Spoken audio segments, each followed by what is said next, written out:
Howdy, y'all, and welcome to episode 12 of the Barnyard Banter podcast, where boots meet microphones and agriculture takes center stage. We're your hosts, Peyton Roberts and Riley Rinke. We're members of the Axel FFA chapter, and we're on a mission to bring the ag industry to life. One story, one laugh, and one barnyard tale at a time.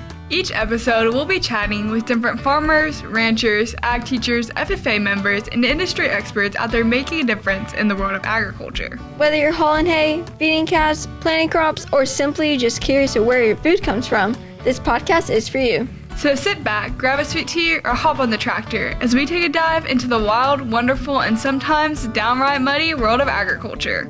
Welcome to Barnyard Banter.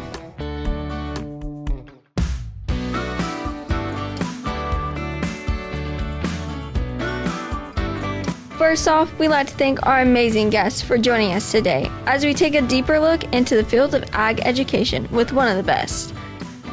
Payne, I feel like everyone knows what time it is. It's trivia time, so here's your question. What year was the National FFA organization founded? Riley, I learned this one in my 1 year of Green Hand quiz, 1928. Well, I'm glad you listened.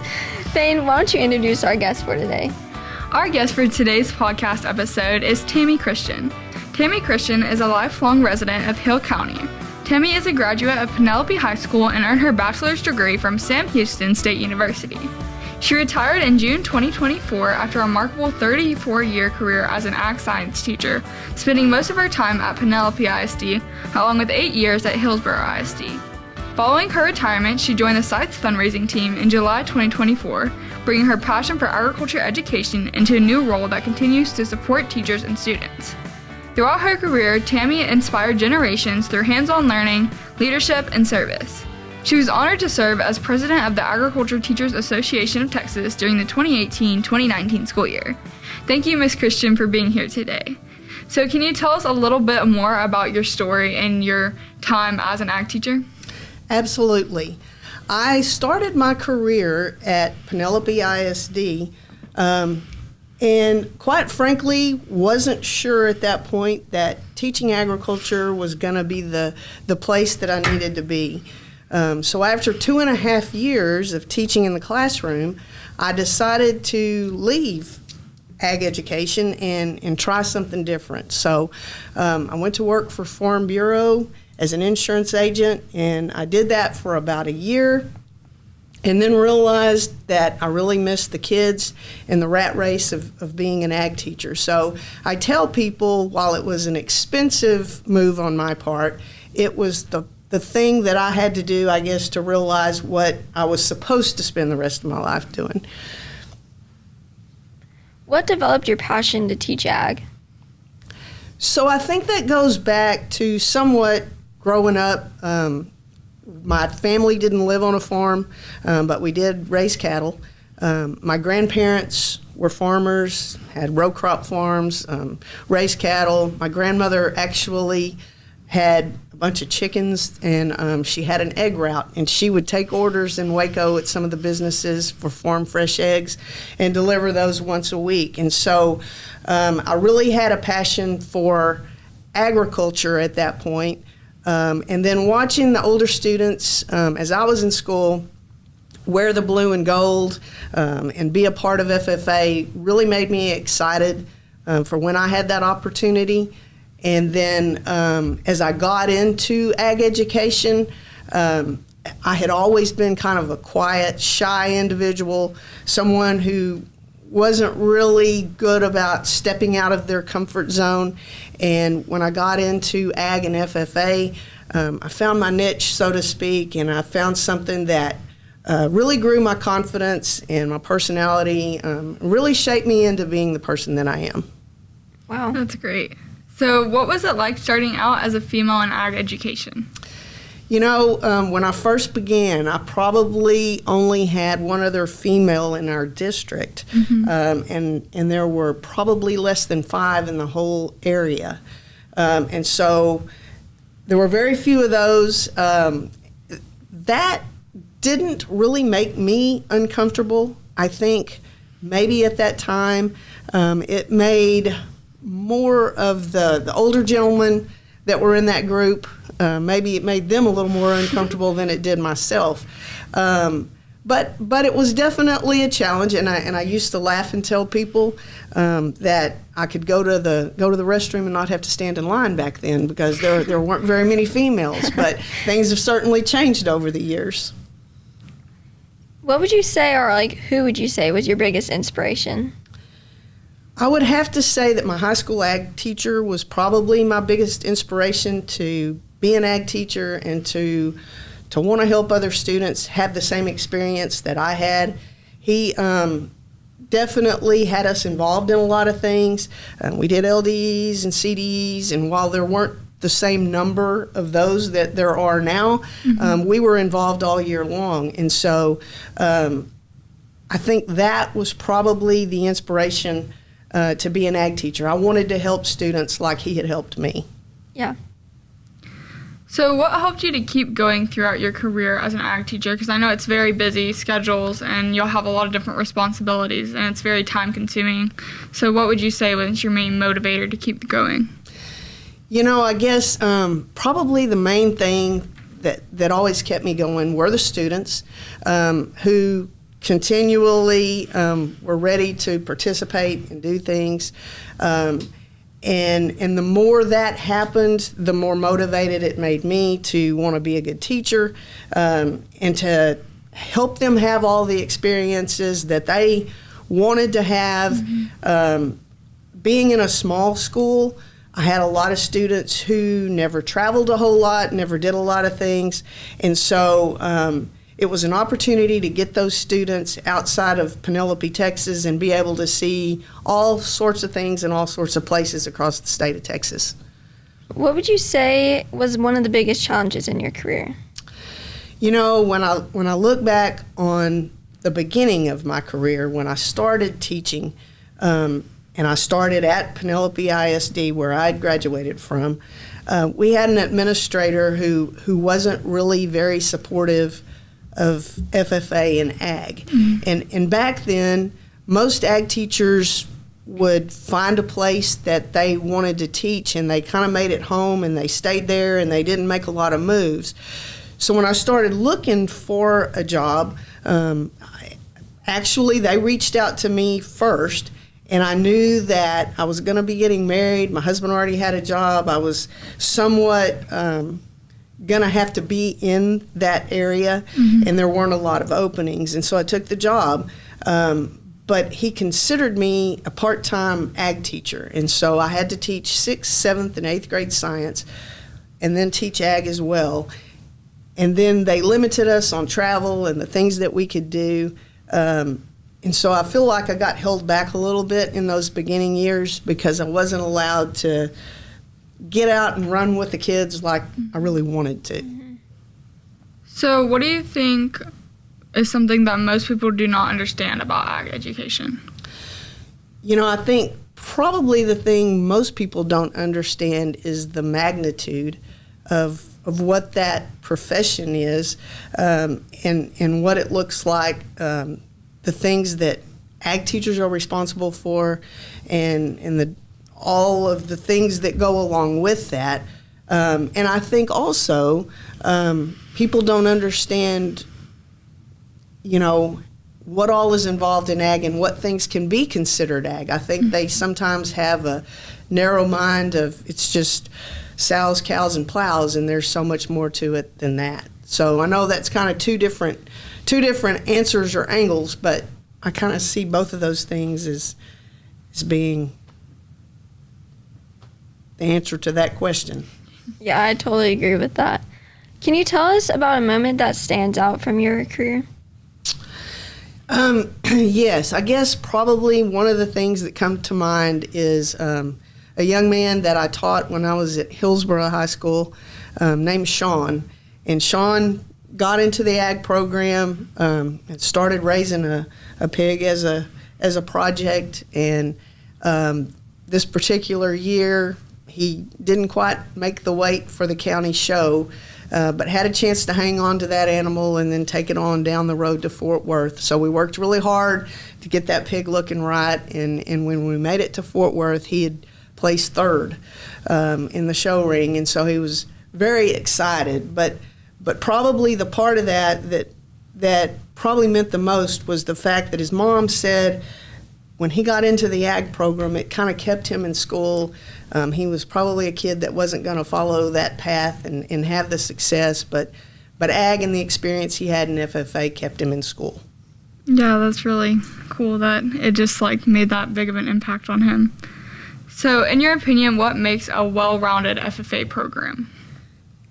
I was in a single teacher department most of my career, and so to me, it was very important to expose my students to as many of the different opportunities that were out there as I possibly could. So I didn't want to get caught in the trap of being the ag teacher that only did things that they enjoyed, but try to expose those kids to all things. And so we participated in as many different things as we could, LDEs, CDs, speaking events, running for district and area office and state offices, and just trying to be present at as many of the different things as we possibly could. That's great. Can you describe success in an ag program in Texas? I think that probably means something different, maybe for different people. But I think any time that you can have a program that gets your students involved, no matter what aspect of that program it is, ag mechanics, speaking, wherever they find their spot, that can be success. If you help students kind of step out of their comfort zone in any capacity, I think it's successful. And so it doesn't have to be necessarily the buckles and the plaques. Well, those things are great, but the experiences are probably the part that makes it most successful. Yeah, I totally agree with that. So what is some wisdom you would share with younger you or a younger teacher that's just starting out? I think that the Ag Ed network is probably the best network in the world. Ag teachers have a great network. And I've been blessed to meet ag teachers from all over the state. And I know that if I need something or I need to find out something, I can always reach out to them. And I think as a young ag teacher, for me, I was not as willing to do that. Maybe ask the questions or ask for help when I sometimes needed it. And so I think my biggest thing would be to meet as many people as you can and not be afraid to ask those questions, because there are people that are willing to help you no matter what. Yeah, that's great. So while you were teaching, how did you balance classroom and FFA activities? It was hard, definitely, and I felt like the more years that I taught, the more hours that I worked, trying to be sure that I had everything covered, classroom preparation, and then meeting deadlines and entries and practicing and doing all the things that we needed to do, so I worked a lot of hours, and a lot of times I went to school early, tried to get there a couple hours before everybody else got there, because usually in the afternoons I had animal projects to visit or something that I needed to do. So, I think everybody kind of has to find what works for them the best. But definitely for me, it was trying to get as much as I could done earlier in the day, and be prepared for class so that when school was out, I could focus on the other things that I needed to focus on, and not necessarily. I tried really hard not to take a lot home because my days were long and I had a limited amount of time there. So I think that's probably how I managed it the best. So what was it like working at a school and being the only ag teacher versus a school that that would have multiple?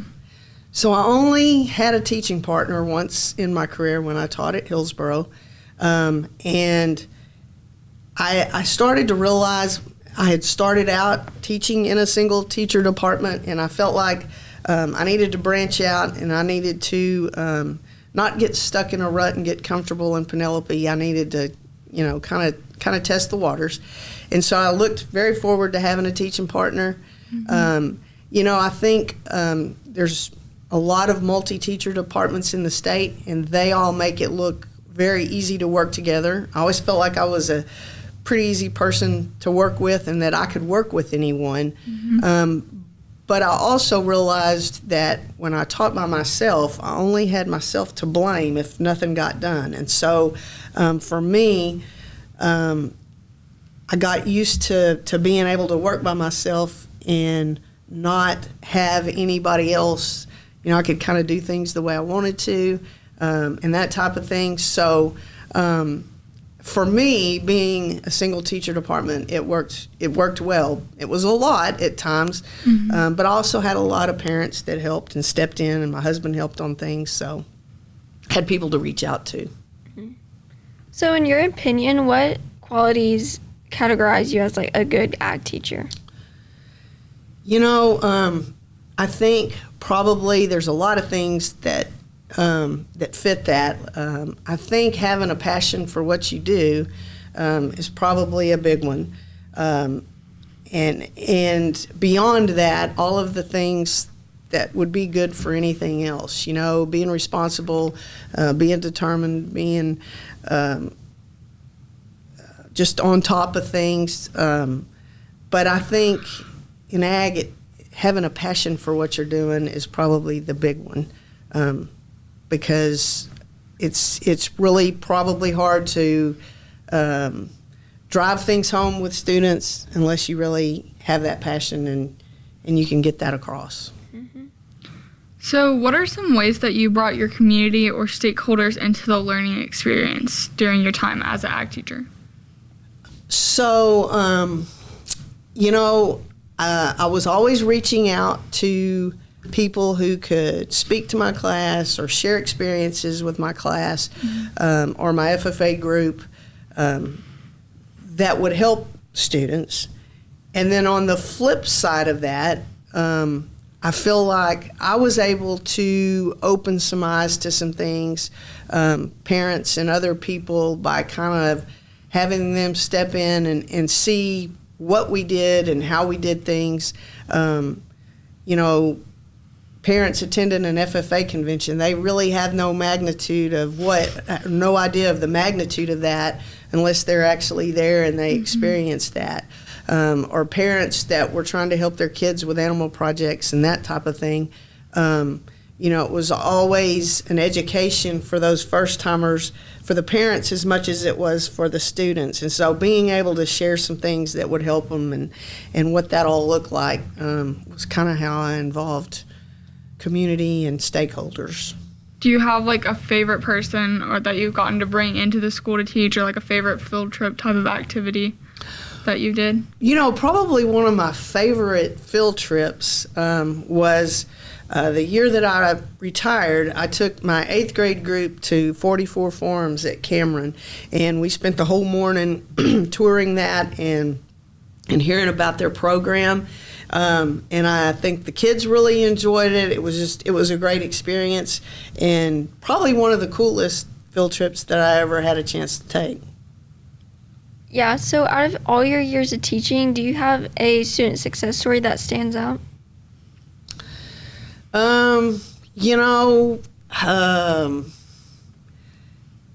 I guess probably for me, there were 2 highlights, really big highlights, when we had a state officer.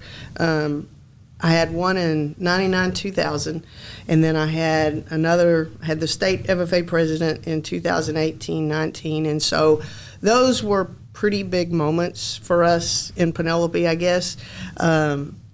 And those students were great students, and they definitely did the work to get to those positions. But those were probably 2 of the bigger highlights that we had. Yeah, that's really impressive.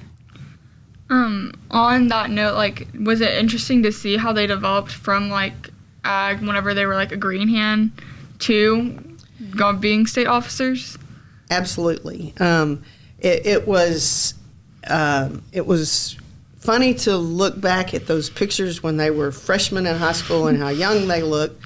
And then as they started to experience those things, them to be able to set goals that they wanted to reach and watch them be able to achieve that. And, on occasion there would be a downfall in something, but they got back up and worked really hard and tried to get past those things. So, yes, it was definitely always a pleasure to watch how they developed as they started out and then where they ended up.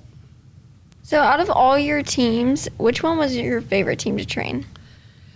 When I was in school, like being part of the chapter conducting team was what I enjoyed doing.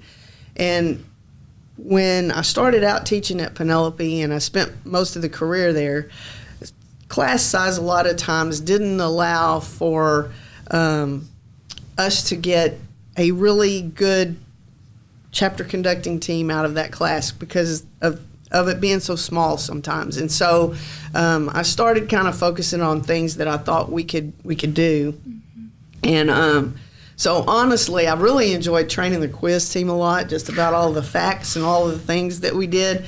And that would always help as they went through officer elections at different levels and other things. And I enjoyed really radio and just some of the teams that weren't as large that we could kind of put together and work through.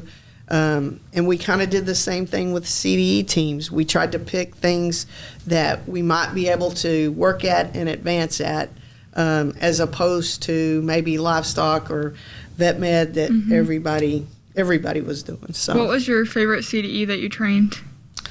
I really enjoyed traveling with the wildlife team and working with them because of a lot of the places that we got to visit and a lot of the things that we got to see. And usually that team, I was traveling with just them because of their difference in schedule of competitions versus everybody else. So it made us be able to focus just on what they were doing versus having 2 or 3 teams you were trying to help and get everywhere. So outside of teaching, what are you doing now? So outside of teaching now, I'm working for Sites Fundraising part-time, and then I have mentored a couple of ag teachers last year, and I will do that again this year, which is something that I really enjoy doing. And then my husband and I have just purchased a food trailer, and we're going to start doing some stuff with that. That's exciting. We've always had a dream of having kind of we used to think a full-fledged restaurant, and now we've kind of just decided a food trailer is good enough. So I'm kind of excited about starting that venture. What kind of food are you selling? Do you know yet? We're gonna do barbecue. That's going to be our main type, but we're going to do some other things too. We're going to be set up to do different things. So we're not going to stick just to barbecue. We're gonna venture out with some other things. Well, That's really exciting. So what is your favorite state convention city to have it in, and why? For me, I guess now Fort Worth is my favorite. I feel like it's rich in agriculture, first of all, but it's very easy to get around in, easy to stay downtown and be able to walk to places with your students, and so it is always my favorite spot to go for FFA convention. So what would you say you're most proud of from your teaching career? I've thought about this one a little bit, and we had this couple of state officers over the years, and I was able to serve as president of the Ag Teachers Association and chairman of the Texas FFA board, and those were things that were really cool individual successes. But the part that makes me proudest of all of that is that it brought some recognition to a very small 1A school, 6-man school. We weren't great in athletics or any of that kind of stuff. Football wasn't our greatest, and we didn't always shine in those areas. And so having the recognition come to the community and the school through FFA and Ag were probably my proudest moments. Yeah, put you on the map. Yes. Okay, it is now time for our Barnyard Banter Ag Report. Let's take a moment to spotlight the incredible work of agricultural science teachers across Texas. Right now, over 2,500 ag teachers are serving more than 214,000 students statewide, with programs reaching record high enrollment in 2025. These educators are more than classroom teachers. They're FFA advisors, mechanics mentors, livestock coaches, and life skill builders. Despite the passion and growth, Texas faces a growing teacher shortage. Suburban districts like Katy ISD are expanding rapidly, but the supply of new teachers can't keep up. Retirements and burnout are real concerns, especially with many ag teachers working extended contracts and juggling after-hour commitments. The good news, Texas offers strong support. Through AT conferences, university training programs, and professional development opportunities like the Texas Farm Bureau's Ag Academies, many ag teachers receive stipends, 12-month contracts, and leadership recognition for their work. As ag education continues to grow, Texas ag teachers remain at the heart of it all, educating the next generation of agricultural leaders with grit, passion, and purpose. All right, Miss Christian, we have a little quick fire rounds like this or that. LDE or CDE? LDE. Cattle or sheep? Sheep. Fort Worth Stock Show or Houston Stock Show? Fort Worth. National Convention or State Convention? State Convention. Fall or spring? Spring. Coffee or tea? Coffee. All right, Payne, looking ahead, how can our listeners get involved or even suggest topics they want to hear? If you want to get involved with the Barnyard Banter podcast, you can follow us on our Spotify and YouTube pages. Or if you want to suggest topics or potential guests that you would like to see, you can DM us on our Instagram page at barnyard.banter.podcast, linked below. Ms. Christian, what advice would you give to someone wanting to go into the ag education field? You know, I think that probably what I would tell them is to definitely visit with ag teachers who are already doing that job and ask questions and make sure that they understand the magnitude of what that profession looks like. I hear all the time ag teachers are starting out teaching, and some maybe only took one ag class in high school, or maybe didn't take any, and they decide they want to be an ag teacher. And so I think they need to understand what that profession actually looks like and what it involves and what it entails. That's great. So I know I talked about this briefly in the ag report. So how can we do better to reduce issues like burnout in ag teachers? You know, I think that ag teachers probably lean on each other a whole lot to kind of keep everybody up and going, that whole network thing that I talked about. And I think also individuals just kind of have to decide sometimes I need to take this weekend and I need to kind of recharge. I need to do something maybe away from what I've been doing before.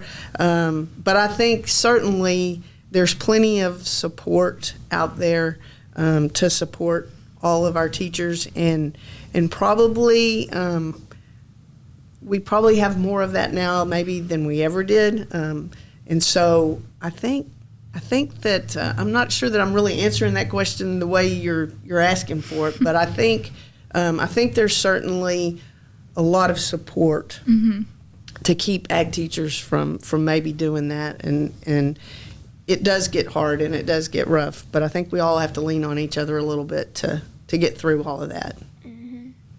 Yeah. So lastly, how can our listeners contact you if they have questions or just want more information? Certainly on social media, Facebook, Instagram, or even an email at tamarachristian1965@gmail.com. Thank you.